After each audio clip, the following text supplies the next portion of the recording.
Kakinada rural మండలం వాకలపూడి గ్రామంలో వేయించేసిన శ్రీ గంగాలమ్మ అమ్మవారి ఆలయంలో అమ్మవారి జాతర మహోత్సవాలు ఘనంగా నిర్వహించారు.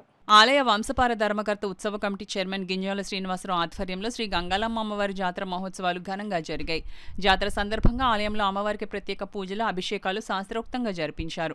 జాతరను పురస్కరించుకుని ఆలయం వద్ద న్యూ అమిని ఆర్కెస్ట్రా, గరగ నృత్యాలు, కోలాటం, శక్తి వేషాలు, తప్పడగుళ్లు, భజన కార్యక్రమాలు నిర్వహించారు. జాతరను పురస్కరించుకుని ఆలయం వద్ద భారీ ఎత్తున బాణాసంచా కాల్చారు. ఈ కార్యక్రమంలో ఆలయ పూజారులు, వాకలపూడి వలసపాకల గ్రామ పెద్దలు, స్థానిక ప్రజలు, మహిళలు పాల్గొన్నారు. గంగాలమ్మవారి జాతర మహోత్సవం జరగబోతుంది. ఈ రాత్రి జాతర, రేపు రోజున తీర్థం జరుగుతుంది. ఈరోజు రాత్రి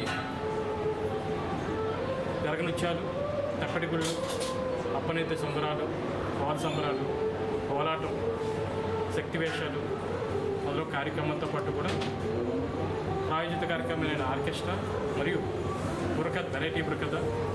ఈ జాతర ముగింపు ఉత్సవంలో తెల్లవారుజాము 4 గంటలకు గొప్ప బాణసంచా కార్యక్రమం జరుగుతుంది. రేపు ఉదయం అనగా రెండో రోజు ఉదయం సిరిమాన సంబరం అంటే దాడి సంబరం.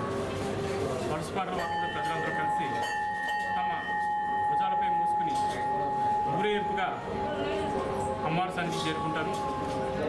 ఆ తర్వాత అమ్మవారి దర్శనాలు రాత్రి 12 గంటల వరకు కొనసాగుతాయి. రాత్రి అమ్మవారికి బలి సమర్పణతో 12 గంటలకి బలి సమర్పణతో ఈ యొక్క జాతర కార్యక్రమం ముగుస్తుంది.